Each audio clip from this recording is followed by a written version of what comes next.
ফেসবুকের একটা বক্তৃতার উপরে আপনার পাস বেড়ে যায় কেন? কেন বেড়ে যায়? কেন জামাত ইসলামের নেতৃত্বের প্রতি আস্থা রাখতে পারেন না? কেন আপনি সহমত পোষণ করেন? একটা ভিডিও দেখে অস্থির হয়ে যায়, কয় ভাই আমরা আসি না নাই, না আসি, কয় না আমরা নাই। ফেসবুক যদি আপনি সামলাইতে না পারেন তাহলে ওটাতে ঢোকেন কেন? ওটা যদি হজম করতে না পারেন, ওটা যদি মেনটেন করতে না পারেন, তাহলে আপনি ওটা ঢুকবেন না, ওটা আপনার জন্য জায়েজ নাই। বাংলাদেশ জামাত ইসলামী ছাত্র শিবিরকে নিষিদ্ধ করা হয়েছিল অত্যন্ত ষড়যন্ত্রমূলক ভাবে। আজকে আল্লাহ সুবহানাহু ওয়া তাআলা তার একান্ত মেহেরবানিতে, আমাদের কোনো কৃতিত্ব নাই, তিনি নিজ পরিকল্পনায় অমাকারু আমাকার আল্লাহ আল্লাহু খায়রুল মাকিরিন, আমরা এটা ভাবিও নি, আমরা পরিকল্পনাও করিনি, চিন্তাও করিনি। আপনি এটা হয়তো কখনো স্বপ্নও দেখেননি, বা আমরাও কখনো বিগত 16 বছর সাহস করে এই কথা বলি নাই যে আমরা আওয়ামী লীগকে কখনো নিষিদ্ধ করব। আমরা যা চিন্তা করি না, আল্লাহ তাআলা সেটা করেন। আপনি যা ভাবেন না, আপনি যা ভাবতে পারেন না, আল্লাহ তাআলা সেটা করতে পারেন। সেই জন্যই আল্লাহ সুবহানাহু ওয়া তাআলা, তার ইজ্জতের নাম হচ্ছে ওয়াহুয়াল কাহিরু ফাওকা ইবাদি, তিনি এতটা ক্ষমতাবান যে প্রত্যেক ব্যক্তির ভাবনার উপরে তিনি অবস্থান করেন।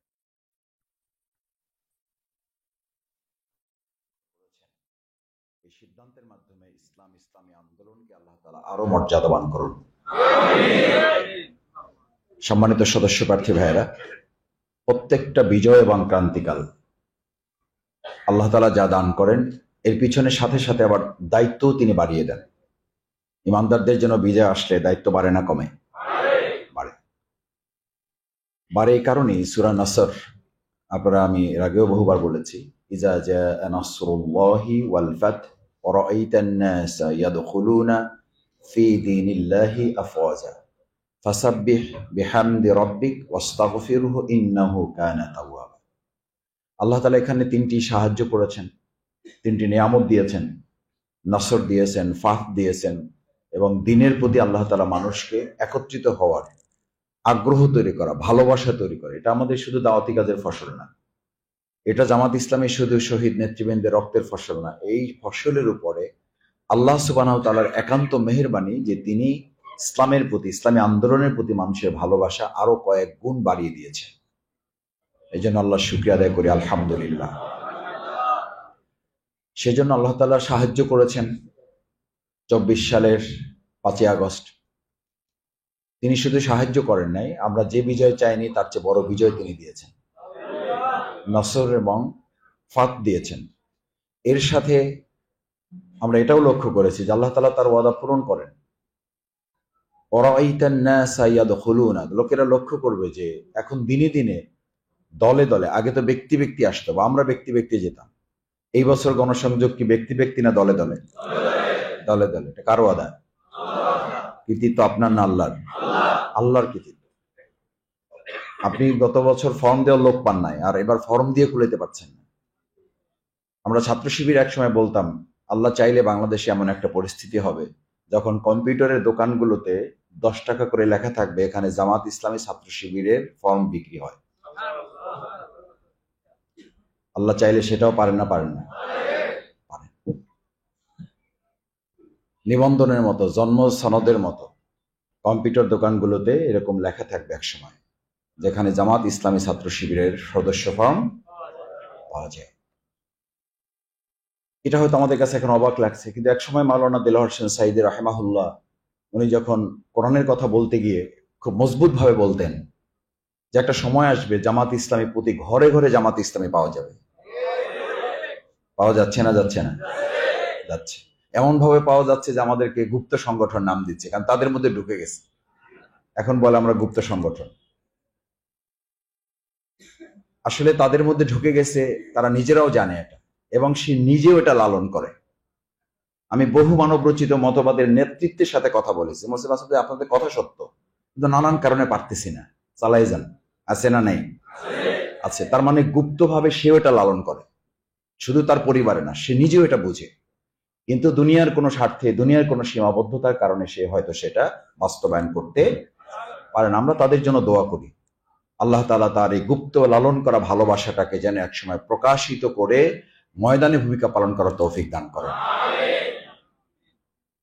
এই যে সাহায্য, বিজয় এবং দলে দলে মানুষ যখন আল্লাহ তাআলার এই দ্বীনের প্রতি আকৃষ্ট হয়, তখন তার মুমিন বান্দাদের দায়িত্ব আরো কয়েক গুণ বেড়ে যায়।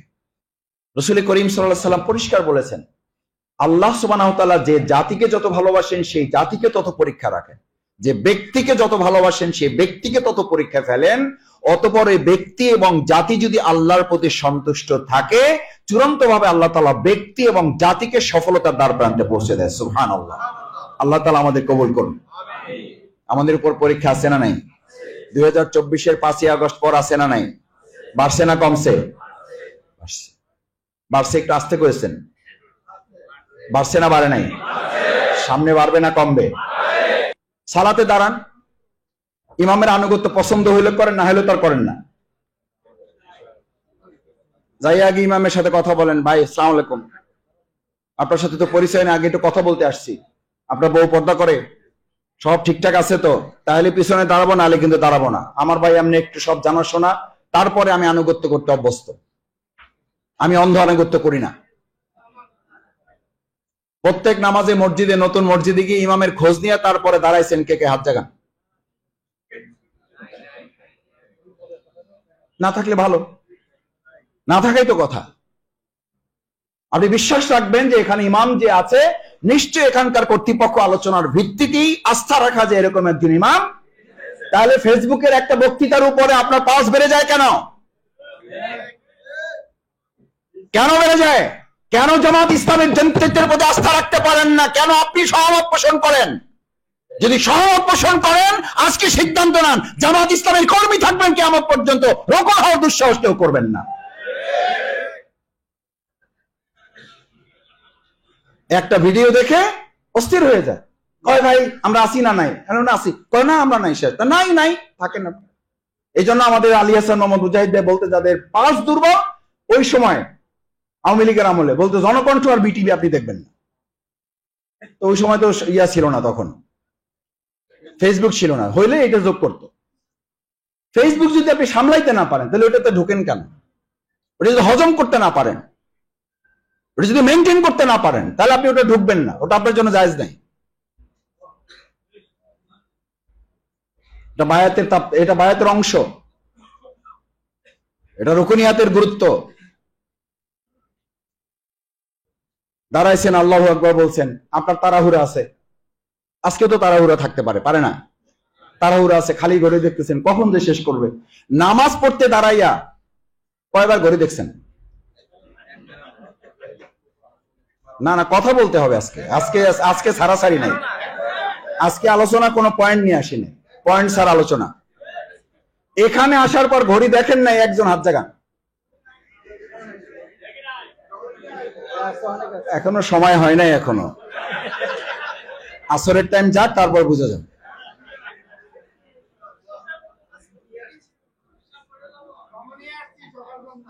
নামাজের মধ্যে ইমাম নামাজ পড়তেছে আর এরকম ঘড়ি দেখতেছে, আহারে আমি তো ট্রেনের টিকিট পকেটে, আমার তো লঞ্চের টিকিট পকেটে, আহারে দোকানে তো লোক বসাই রেখে আসছে, হুজুরও তো ধরছে সূরা বাকারা, দিছে শেষ। হুজুরদের আসলে কমন সেন্স নাই। ওখানে এই কথা বলেন না, এখানে বসে বসে চিন্তা কেমন করেন যে এখানে বসে আছে লোকেরা, এদের তো কোনো হুঁশ বুদ্ধি নাই। সেই যে সকালে ডাকছে, আজকে একটা জুমাবার, সপ্তাহে একদিন ছুটি ভাই, সবুর ভাই তো কোনো কাজ নেই, মাসুদ ভাইদের তো কোনো কাজ নেই, আমাদের তো ভাই 6 দিন কাজ করে খাইতে হয়। আজকে একটু বাজার করবো, বাচ্চা কাচ্চা নিয়ে একটু সময় দেবো। আপনারাই তো পরিবারের হকের কথা বলেন ভাই, নামাজে এই চিন্তা করেন না, এখানে চিন্তা করেন কেন? নামাজে যদি এটা চিন্তা বৈধ না হয়, ওটা আকিমুস সালাতকে নষ্ট করে, এটা আকিমুদ্দিনকে নষ্ট করে দেয়।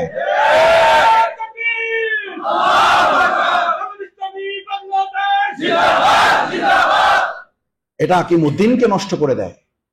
এগুলো বুঝতে হবে। এগুলো সালাতের ট্রেনিং। সালাত শুধু সালাতের জন্য, ইটস একাডেমিক্যাল ট্রেনিং, আকিমুদ্দিনের জন্য ট্রেনিং। হাত বাঁধলেন, ইমামের পছন্দ অপছন্দের ভিত্তিতে আপনাকে চলতে হবে। ভালো লাগলেও আনুগত্য, ভালো ফিমা আহিব্বা ওয়াকারেহা, বায়াতের অর্থই হচ্ছে আপনি ভালো লাগলেও আনুগত্য করবেন, ভালো না লাগলেও আনুগত্য করবেন। কঠিন হলেও করবেন, সহজ হলেও করবেন, পছন্দ হলেও করবেন, না হলেও করবেন। এরপর তো আপনি বায়াত বলছেন যে ভাই কি করব, নিব নিব না, ভাবনার উপরে আছি, একটু ঝামেলাও আছে, ভয়ও লাগতেছে, হক আদায় করতে পারবো কিনা। বিরাট মোত্তাকি লোক, বিরাট মোত্তাকি। এই মোত্তাকি লোক রাসূল সাল্লাল্লাহু আলাইহি ওয়াসাল্লামের জামানায় ছিল। যুদ্ধের জন্য অভিযানে যাইতে বলা হলো, তারা যুক্তিতুল্য কি? যুক্তিতুল্য এইটা না যে ওখানে গেলে আমরা মারা যাব, যুক্তিতুল্য এইটা না যে ওখানে গেলে আমাদের ক্ষতি হবে, যুক্তিতুল্য যে ওখানে গেলে শুনেছি প্রতিপক্ষের সাথে মহিলারা অংশগ্রহণ করবে, ওখানে গিয়ে আমাদের তাকওয়া ঈমান নষ্ট করাটা ঠিক হবে না। আমাদেরকে এই ফিতনার মধ্যে ফেলেন না।